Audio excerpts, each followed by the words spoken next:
Shalom, a paz do Senhor Jesus. Meu nome é Vivian, eu sou professora da Escola Dominical e estou participando desse novo projeto da escola, intitulado como Panorama Bíblico do Antigo e do Novo Testamento. E a minha participação nessa série é para falar a respeito do tema Profetas Maiores e Menores. Eu gostaria de, antes de iniciar, que nós entrássemos em um tempo de oração, porque estamos falando em escola, mas estamos falando da palavra de Deus, a palavra do Senhor. Então nós precisamos ter inspiração dele e apresentar tudo aquilo do qual o Espírito Santo revelar para nós. Amém? Oremos. Senhor, meu Deus e Pai, apresentando, Senhor, aqui neste momento, esse tempo tão precioso que é um tempo de aprendizado, um tempo de ensino, do qual nós temos o privilégio, Deus, de ter esse momento, de ter essa oportunidade. Senhor, nós queremos agradecer por esta série, por esse momento em que temos de aprender e conhecer mais da Tua Palavra. Senhor, entrego a minha vida em Tuas mãos, entrego a vida de cada pessoa que está participando neste momento, porque estamos com sede e fome de aprender mais da Tua Palavra. Senhor, traga a revelação que vem do alto. Senhor, é com temor e tremor que nos apresentamos, eu especialmente, diante da Tua Palavra, pedindo que o Senhor nos dê entendimento. Leva a nossa mente cativa à Tua obediência, Senhor, e nos ensina o caminho para a mudança de mente, para um novo relacionamento contigo diante do conhecimento da Tua Palavra. Obrigada por este tempo, entregamos em Tuas mãos, em nome de Jesus. Amém. Graças a Deus. Então, nós vamos aqui hoje estar dialogando um pouco sobre o tema, profetas maiores e menores. E eu digo dialogando um pouco porque nós temos aqui dentro dessa categoria, nós temos 17 livros. E é impossível que nesse tempo a gente consiga falar, meditar e aprender com riqueza de detalhes sobre cada um deles. Por isso, o tema da nossa escola nesse primeiro semestre é um panorama, para que a gente tenha uma visão ampliada da Bíblia. E é interessante que a gente compreenda que para estudar a Bíblia é necessário que a gente perceba que a Bíblia ela não é organizada, ela não está estruturada integralmente com uma ordem cronológica, ou seja, os fatos ocorridos eles não estão dispostos necessariamente na ordem que aconteceu. A Bíblia ela é organizada em estilos literários. A Bíblia atual que temos hoje, ela é organizada assim. A Bíblia ocidental ela está organizada desta forma. Nem sempre foi assim, mas a Bíblia que nós temos hoje para nosso estudo, para nossa meditação, ela é organizada dessa forma.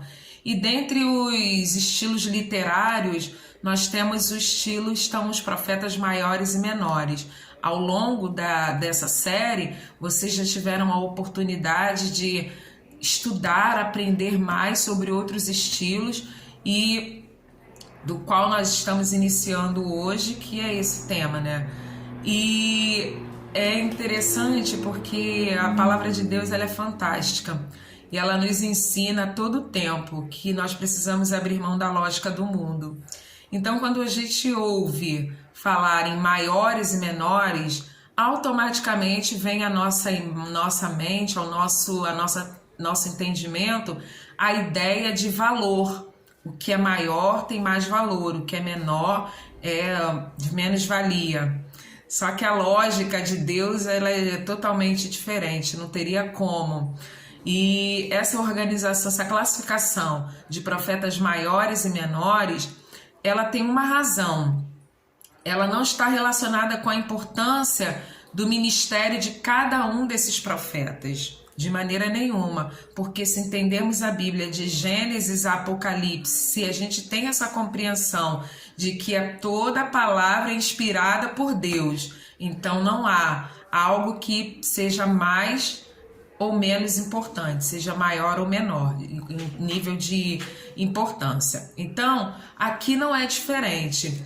Essa classificação, ela se dá por uma única razão.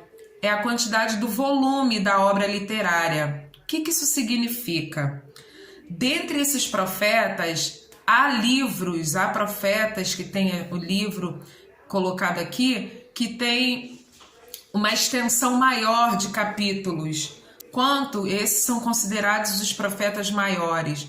E os profetas menores são aqueles que têm um conteúdo menor, um conteúdo literário, ou seja, o escrito menor, menos número de capítulos, são livros menores. Então essa é a única razão pela qual elas são classificadas, eles são classificados como maiores e menores.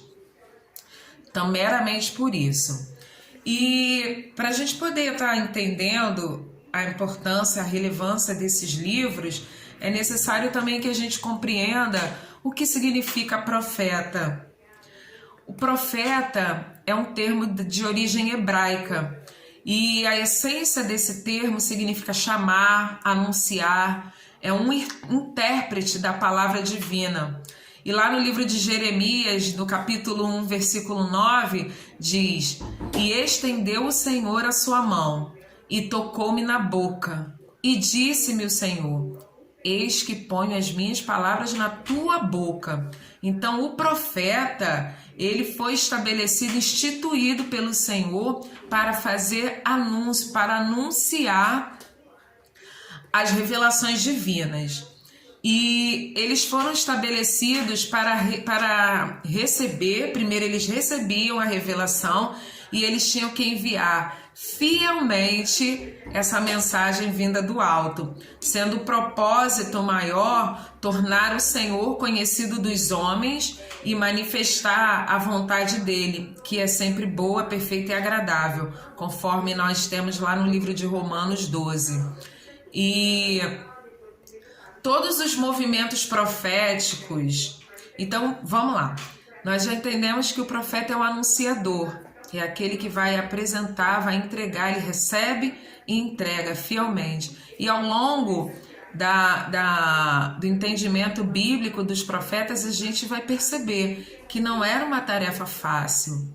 Não era. Nós podemos ver, o livro de Jeremias mostra com muita evidência o quão difícil era receber uma revelação e entregar ao povo. Por quê? Eram palavras, eram revelações que chamavam o povo ao arrependimento. Não à toa estamos vivendo esse propósito hoje na nossa igreja de 40 dias de arrependimento. Então, não era uma tarefa fácil para o profeta anunciar, mas entendendo e com temor ao Deus do qual liberou a revelação, eles precisavam entregar fielmente todas as revelações. E é importante também que a gente entenda que todos esses movimentos proféticos, todas essas profecias oriundas desses profetas, elas tinham um entendimento central, que na verdade é esse entendimento que a gente percebe desde Gênesis, que é a vinda do Messias. Então toda a Bíblia, ela é organizada, toda a Bíblia, ela é inspirada, toda a Bíblia, ela foi estruturada, ela nos ensina a todo tempo, ela nos aponta a todo tempo para Messias. Por que é importante? Esse aspecto ele está sendo colocado em evidência, porque existem correntes que entendem que, como nós temos Jesus, só o que nos cabe é o Novo Testamento, porque fala de Jesus, mas não. Nós, da Igreja Metodista em Pilares, nós cremos que toda a Bíblia, ela aponta para o Messias. Toda ela, de Gênesis, toda, iniciando em Gênesis, porque nós cremos que na fundação do mundo, Jesus já estava presente. Então, Não há como a gente fazer essa diferenciação. E com os profetas não foi diferente. Inclusive, há vários apontamentos no Novo Testamento que fazem referência às profecias reveladas pelos profetas do Antigo Testamento. Como podemos ver no livro de Miqueias, que no livro de Miqueias 5, capítulo 5, versículo 1 ao 4, que indica a cidade que Jesus nasceria. E essa profecia, ela foi testificada no livro de Lucas, no capítulo 2, versículos do 4 ao 11, e em João, no capítulo 7, no versículo 42. Eu vou abrir aqui para testificar, para poder ler essa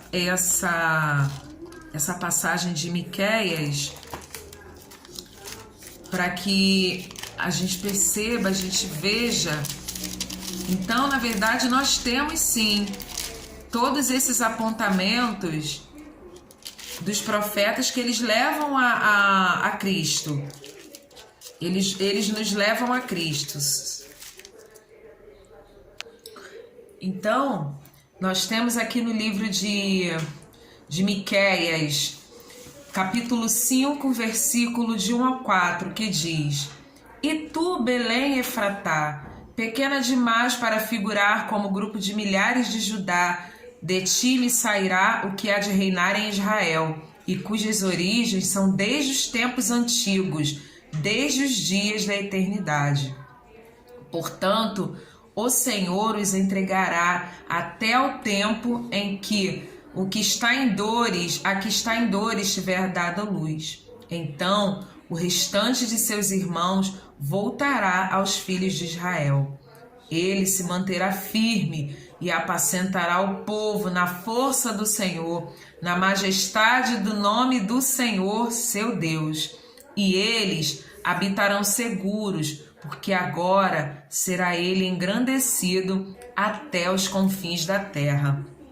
E essa profecia, ela foi testificada aqui, primeiramente no livro de Lucas, no capítulo 2, do versículo 4 ao 11, que diz: José também subiu da Galileia, na cidade de Nazaré, para a Judéia, a cidade de Davi, chamada Belém, por ser ele da casa e família de Davi, a fim de alistar-se com Maria, sua esposa, que estava grávida. Estando eles ali, aconteceram completarem-lhe os dias, e ela deu à luz ao seu filho primogênito, enfaixou-o e o deitou numa manjedoura, porque não havia lugar para eles na hospedaria. Havia naquela mesma região pastores que viviam nos campos e guardavam o seu rebanho durante as vigílias da noite.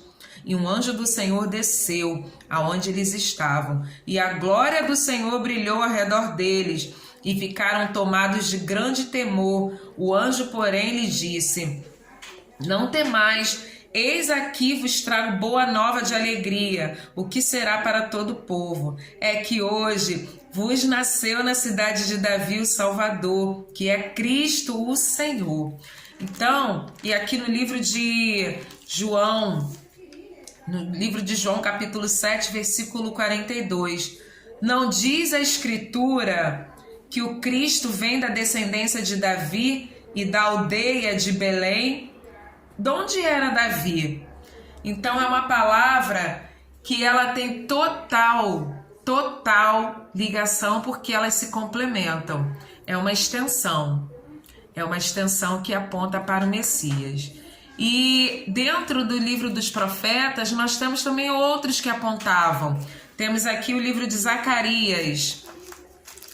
Livro de Zacarias, no capítulo 9. Zacarias 9, versículo 9. Que diz: Alegra-te muito, ó filha de Sião. Exulta, ó filha de Jerusalém. Eis aí vem o teu rei, justo e salvador humilde, montado em um jumento, num jumentinho, cria da jumenta. Então essas eram as profecias que eram liberadas já apontando a chegada, a vinda do Messias. Temos aqui também no livro de Sofonias 2:3.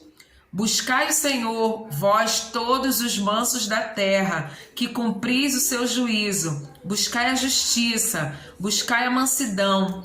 Porventura, lograreis esconder-vos do dia da ira do Senhor? E aqui, isso aqui para ilustrar, porque temos outras passagens. Aqui no livro de Oséias 11:1. Quando Israel era menino, eu o amei, e do Egito chamei o meu filho. Então, todos esses profetas, eles apontavam Jesus, e todas essas profecias, elas foram testificadas ao longo de todo o Novo Testamento. E vamos avançando. Dentro dessa classificação de profetas maiores e menores, nós temos um total de 17 profetas. E eles estão classificados dessa forma e separados dessa forma. Os profetas maiores, eles são Isaías, Jeremias, Lamentações de Jeremias, Ezequiel e Daniel. E os profetas menores, que são 12, e aí totalizam os 17 que eu falei. São eles Oséias, Joel, Amós, Obadias, Jonas, Miqueias, Naum, Abacuque, Sofonias, Ageu, Zacarias e Malaquias. Essa ordem da qual eu falei é a ordem que está descrita aqui na Bíblia. E é importante a gente destacar que essa organização, ela é uma classificação de origem cristã. Como eu falei no início, ela nem sempre foi assim. Os primeiros escritos da Bíblia, eles não eram divididos dessa forma. Então, na era cristã, a Bíblia foi organizada dessa forma. Na literatura judaica, essa classificação dos profetas, ela existe, só que eles são classificados como os 12 ou os 12 profetas. E eu gostaria agora de apresentar, como eu falei, nós temos 17 profetas maiores e menores, divididos, categorizados entre maiores e menores, e nós não teríamos tempo hábil em falar na profundidade sobre cada um deles. Então, o que eu vou apresentar agora é um resumo do tema central do que cada profeta, cada livro traz. E é muito importante que dentro desse panorama do qual nós estamos apresentando, que você possa mergulhar, se aprofundar. Porque essa série do panorama bíblico, ela nos dá um caminho, uma rota de entendimento da Bíblia. E aí eu tô falando a Bíblia enquanto o nosso livro, porque a meditação, os ensinamentos, as reflexões, o Espírito Santo vai estar trazendo a luz para você e para mim. Mas essa proposta da compreensão da Bíblia por um panorama, ela nos auxilia a entender os propósitos, entender o porquê,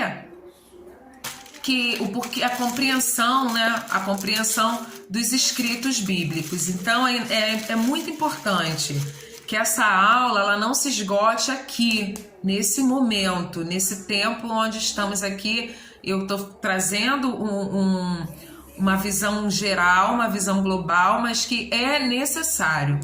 Se nós temos fome e sede de aprender, que a gente mergulhe, porque as revelações elas vão acontecendo, elas vão sendo entregues, o Senhor vai entregando para a gente a cada momento, a cada tempo onde a gente se dedica a meditar na palavra, tá? Então eu quero falar um pouco aqui, um resumo. Tem um esboço e é importante também dizer que ao final dessa série nós teremos uma apostila. Todas essas aulas que estão sendo ministradas, elas estarão registradas para que a gente tenha esse material de auxílio para o nosso estudo bíblico. Então, é importante que ao final você busque adquirir, você tenha, né, acesso a esse material. Então, o que eu estou apresentando aqui está mais explicado dentro da apostila que vai ser preparada, que vai ser entregue. Então, vamos lá. Começando pelos profetas maiores, e aqui começando por Isaías, do qual particularmente é um livro do qual eu gosto muito. Eu gosto de toda a Bíblia, mas há aqueles do qual a gente tem mais intimidade, vamos dizer assim. E para mim é Isaías. Então vamos lá, o livro de Isaías, ele foi escrito no período do reinado do rei Uzias, de Acais e de Ezequias. Isso a gente pode constatar lá no capítulo 1, versículo 1 do livro. E o tema central de Isaías, ele como profeta, ele veio falar sobre o julgamento do povo de Deus. Isso nós podemos perceber nos versículos 1, nos capítulos do 1 ao 39, que fala a respeito do julgamento de Deus. E ao longo do livro, a partir do capítulo 40 até o 66, o tema central é consolo e esperança. E a quem se destinava esse livro de Isaías? Destinava ao povo de Deus que estava em Judá e aos exilados da Babilônia. Então esse é o panorama geral, é o tema central do livro de Isaías.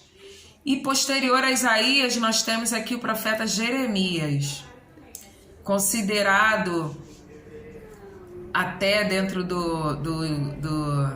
dos estudos bíblicos, ele é considerado um profeta chorão. E Jeremias, ele, quando escreveu esse livro, estava no 3º ano do reinado do rei Josias e no 4º ano do rei Joaquim. Então, o tema central do livro de Jeremias era proclamar uma palavra de julgamento, lá no versículo 1, capítulo 1, versículo 10. E apesar do cunho destrutivo de algumas palavras, porque é muito recorrente o uso de verbos edificar, plantar, eles indicam a mensagem de esperança, lá no capítulo 31, do 31 ao 34. E o livro de Jeremias também se destinava ao povo de Deus em Judá. Posterior, nós temos o livro de Lamentações de Jeremias, que é o próprio Jeremias. E esse livro, ele fala sobre a soberania de Deus e a justiça de seus juízos, e a esperança de restauração após o juízo. E esse livro, ele foi destinado àqueles que foram deixados para trás depois da queda de Jerusalém, assim como os outros crentes ao longo da história, inclusive nós, destinado a nós. Posterior, temos o livro de Ezequiel, que tem a temática central sobre a revelação do Senhor, sobre a sua santidade e majestade por meio do cumprimento da sua palavra, e o juízo de Deus sobre Judá e Jerusalém por causa do pecado. E finalizando o grupo de profetas maiores, nós temos o Daniel. Nós temos Daniel, que reinou no 3º reinado de Ciro e depois com Nabucodonosor. E o tema central de Daniel era falar sobre a soberania de Deus, sobre todos os outros deuses e a eternidade do reino. Então, o propósito central do livro de Daniel era esse. E aí finalizamos aqui o resumo dos profetas maiores. E agora, entrando aqui nos profetas menores, nós temos aqui eu falando da forma como estão organizados na Bíblia, na sequência do qual eles estão organizados.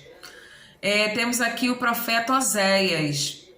E o profeta Oséias, ele alerta Israel da tragédia de sua traição a Deus e do juízo certo que se seguiria caso o povo não retornasse ao Senhor. Ele escreve sobre o amor redentor de Deus sobre Israel. E ele tinha o propósito de levar Israel ao arrependimento das suas iniquidades.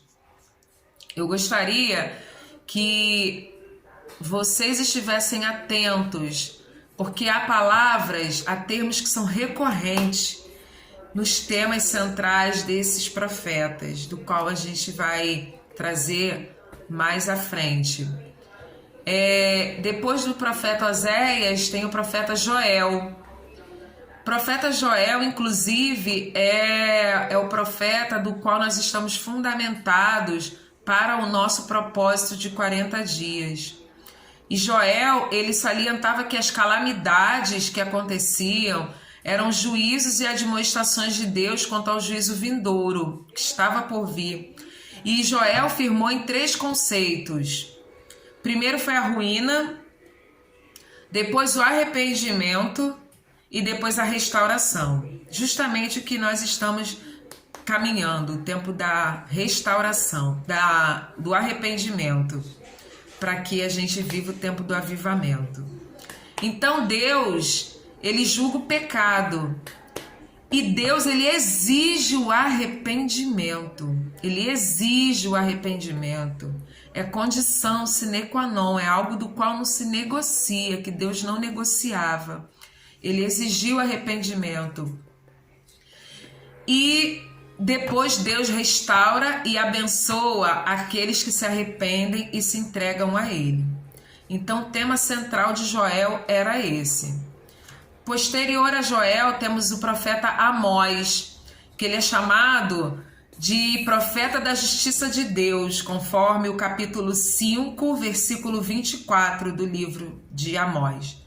O povo de Deus havia se esquecido dele. Eles eram muito religiosos, mas eles não eram íntegros.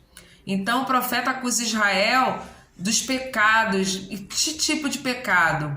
Tratamento desumano às pessoas, opressão aos pobres, falso orgulho por riquezas e uma adoração que não era sincera. Uma adoração sem verdade. E o profeta vem falar sobre o juízo de Deus sobre o seu povo. Posterior a Amós, temos o profeta Obadias, que proclamou o juízo de Deus sobre Edom pelas injustiças feitas a Judá. E o tema principal desse livro, das revelações, era reciprocidade.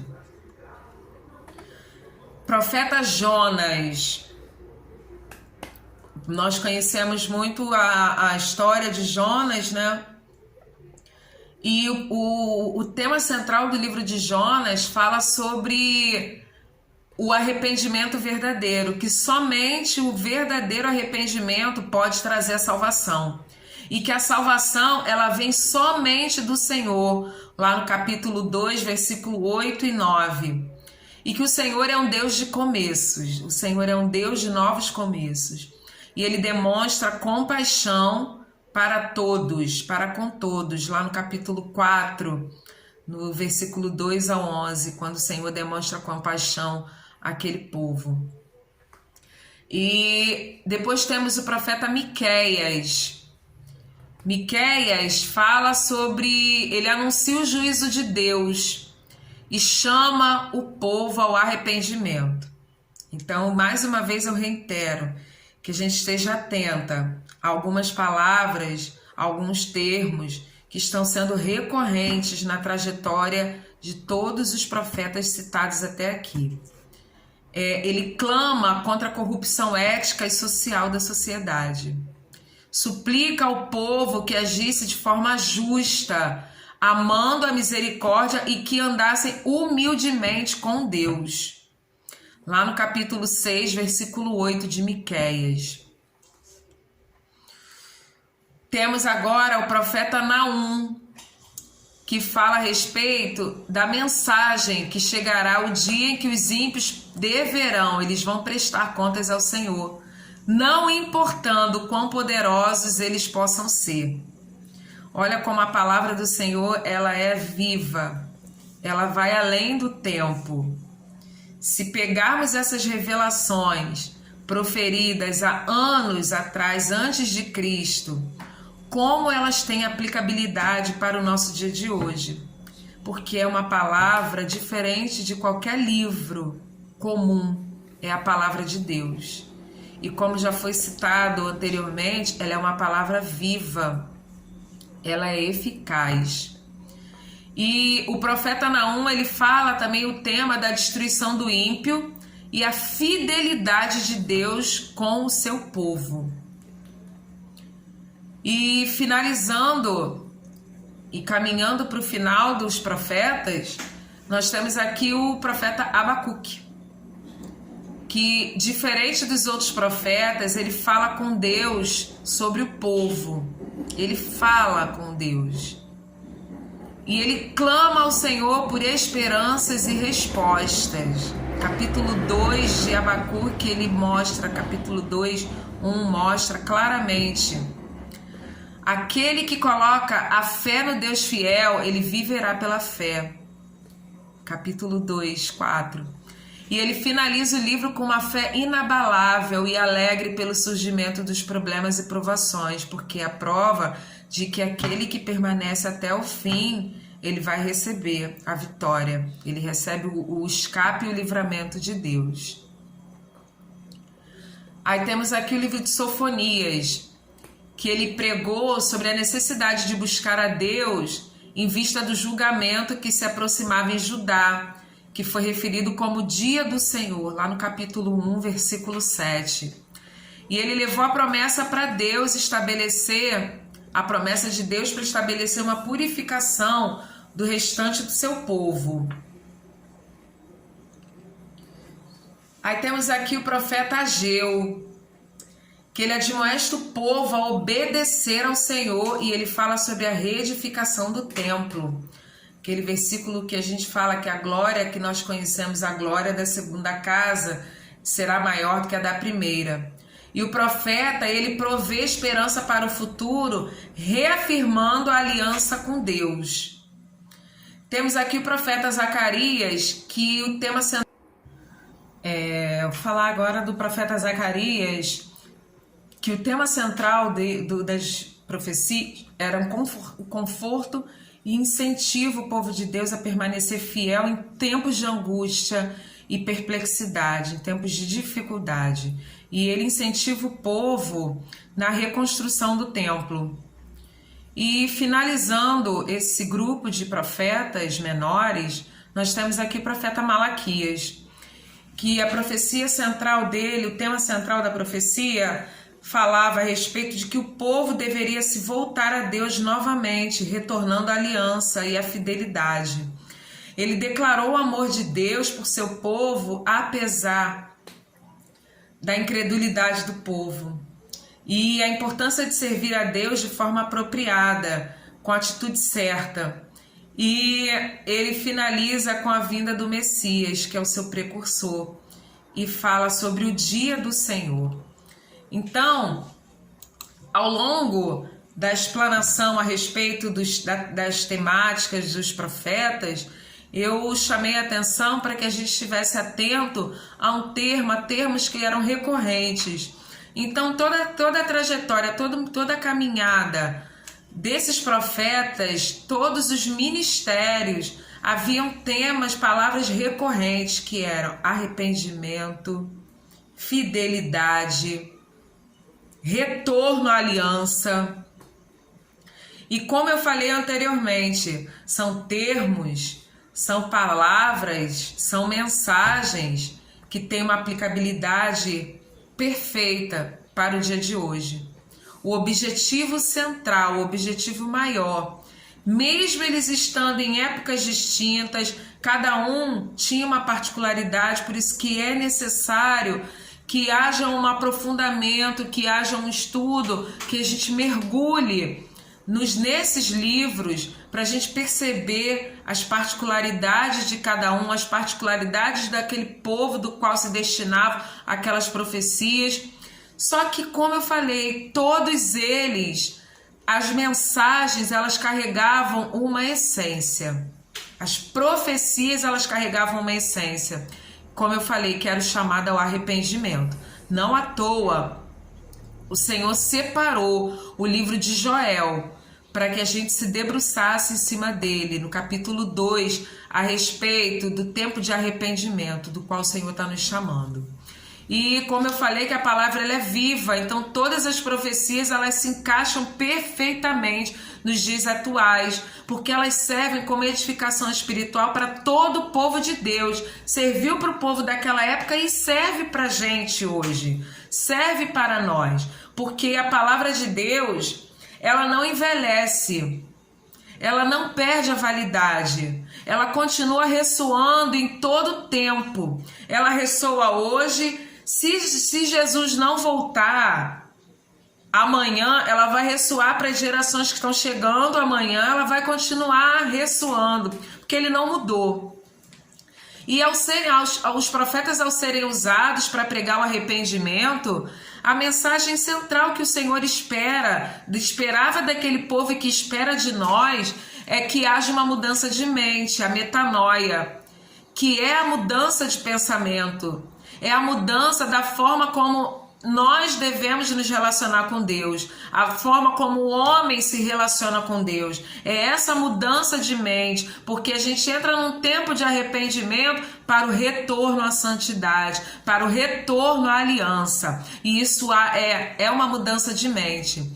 Então, o retorno à fé, ao único Deus, o combate à idolatria, a denúncia das injustiças sociais, assim como que o objetivo maior, a proclamação do dia do Senhor, o avivamento da esperança da vinda, da chegada do Messias, eram os objetivos centrais dessas revelações. É importante que a gente entenda, de Isaías até Malaquias, a gente ouve a palavra arrependimento. E qual era a pregação de João Batista? Lá, quando a gente vê no Novo Testamento, arrependei-vos, que é chegado o dia do Senhor. E é a mesma palavra. Então, a gente não é necessário que a gente não caia nesse engano em dizer que o Antigo Testamento não está relacionado conosco. Não, ele está completamente relacionado conosco. Ele está completamente, porque o objetivo de Deus para a nossa vida não mudou. Ele continua o mesmo. E aí os profetas maiores e menores, eles foram usados por Deus nesse processo da produção das Escrituras. Por isso a mensagem que eles trazem é de extrema relevância para a Igreja de Cristo. E eu reitero porque nós aprendemos por repetição. Para a Igreja de Cristo foi no passado e continua sendo hoje para nós. Continua sendo hoje. O que o Senhor espera, o que o Senhor quer de nós é o arrependimento. É um arrependimento, é um retorno à santidade e um novo tipo de relacionamento com Ele, um relacionamento de fidelidade. Então essa é a mensagem que os profetas deixaram para nós.